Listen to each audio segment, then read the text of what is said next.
Pour toutes les personnes qui ont 500 € en crypto et qui me disent « Ouais, je vais aller déménager à Dubaï, on paye pas d'impôts là-bas, t'inquiète !»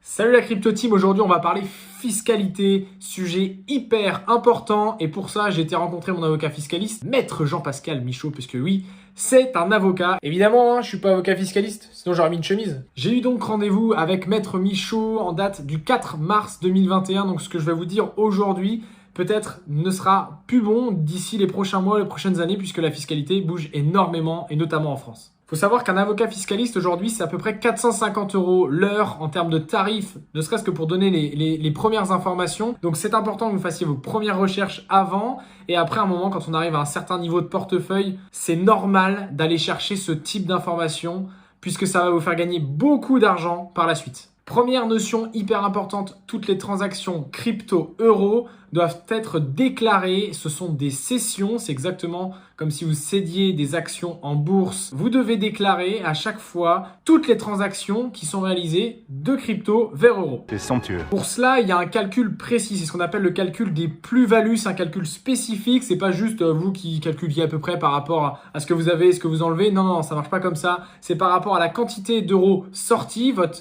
capital de départ aussi et la valeur de votre portefeuille à l'instant où vous faites ce transfert crypto vers euro. C'est hyper important, ça va permettre de calculer la plus-value et ensuite vous allez être imposé sur le montant restant. Je vais vous mettre le calcul juste au-dessus pour que vous puissiez vous faire vos propres calculs vous-même. Une chose très importante, si vous utilisez les cartes bancaires de type carte Binance, vous avez du Bitcoin dessus et vous allez payer votre pain tous les matins avec votre carte Binance, avec vos bitcoins. Eh bien, c'est une cession à titre onéreuse. Et donc, comme c'est une cession, vous devez déclarer 365 sessions à chaque fois que vous avez acheté votre pain. Donc, ça fait 365 calculs avec 365 valeurs de portefeuille. Kiss my ass. D'accord.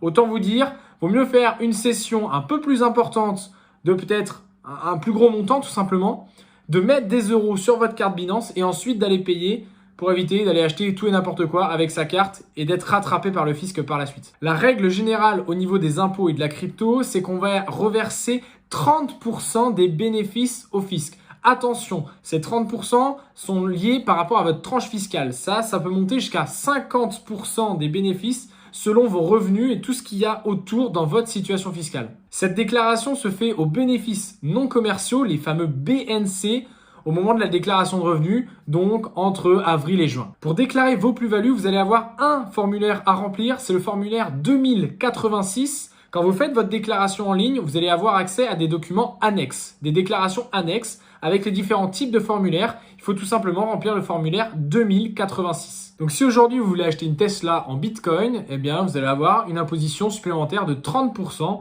Si je te dis que t'es tendu, t'es tendu. C'est pas entendu, je suis pas tendu. Autre déclaration à faire très importante, c'est la déclaration de tous les comptes crypto que vous possédez, qui sont à votre nom, via le formulaire, cette fois-ci, 3916. C'est exactement le formulaire des comptes bancaires à l'étranger. Avant, il y avait deux formulaires distincts entre les crypto-actifs et les comptes bancaires à l'étranger. Maintenant, c'est la même chose. Donc, les comptes crypto à l'étranger doivent être déclarés. Si vous êtes sur des comptes crypto français, vous n'avez pas besoin de les déclarer. Si vous ne déclarez pas ces comptes, c'est 750 € d'amende par compte non déclaré. Et s'il y a des euros dessus, c'est 1500 € par compte non déclaré où il y a présence d'euros. Ça commence à faire beaucoup. Ça peut s'additionner et ça peut faire des sommes assez mirobolantes puisqu'il y a aussi les redressements fiscaux liés à l'argent qu'il peut y avoir sur ces plateformes. Aujourd'hui, en mars et en avril 2021, les transactions crypto ne sont pas à déclarer. J'ai bien dit en ce moment, puisque c'est possible que par la suite, on doit déclarer toute cette transaction et ça peut vraiment alourdir la machine. Il va falloir faire très attention au niveau des décrets qui sont programmés par la suite. Les stablecoins, comme l'USDT par exemple, sont des cryptoactifs et donc si vous faites des transactions vers l'USDT, eh bien vous n'avez pas besoin de déclarer ça comme une cession puisque c'est un échange crypto-crypto. Question aussi importante, comment définir l'activité occasionnelle d'une activité habituelle, puisque oui, ça ne sera pas le même régime d'imposition. Aujourd'hui, la majeure partie des gens sont en activité occasionnelle puisqu'ils sont sur une notion d'investissement long terme. Ils n'utilisent pas des produits comme les dérivés, les shorts, les notions de trading en fait, les effets de levier. Tout ça est réservé normalement à une activité habituelle. Et donc, si vous utilisez ce type d'effet de levier par exemple ou ce type d'outil, eh bien tout simplement vous pouvez être considéré comme activité habituelle.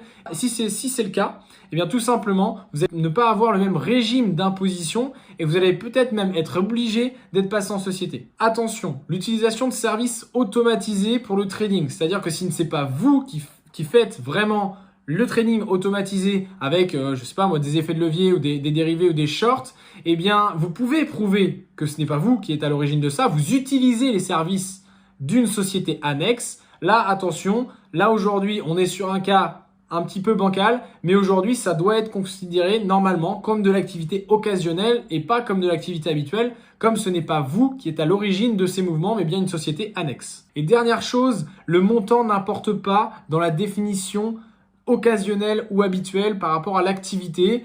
Vous pouvez avoir des millions d'euros. Si c'est de l'investissement spot classique et que vous n'utilisez pas d'outils de professionnels tout simplement, vous êtes considéré comme activité occasionnelle. Alors maintenant, on va traiter 3 choses très importantes où il y a un flou juridique, c'est-à-dire le stacking, le cashback et les salaires en Bitcoin, puisque oui, plusieurs salariés maintenant commencent à se faire payer eux-mêmes en Bitcoin. Il y a un flou juridique autour de cette situation et quand il y a un flou juridique, ce qu'il faut faire, c'est tout simplement demander un rescrit à votre avocat fiscaliste. Un rescrit, c'est un papier tout simplement de votre avocat qui va poser une question à l'administration fiscale puisque lui-même n'arrive pas à trouver la solution. Ça va vous dédouaner en cas de contrôle fiscal en disant « j'ai bien fait les démarches ».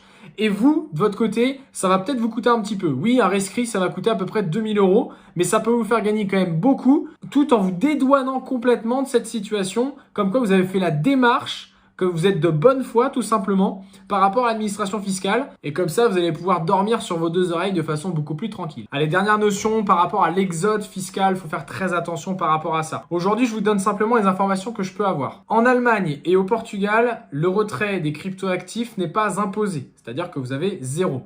Pour cela, il faut être résident fiscal au Portugal ou en Allemagne.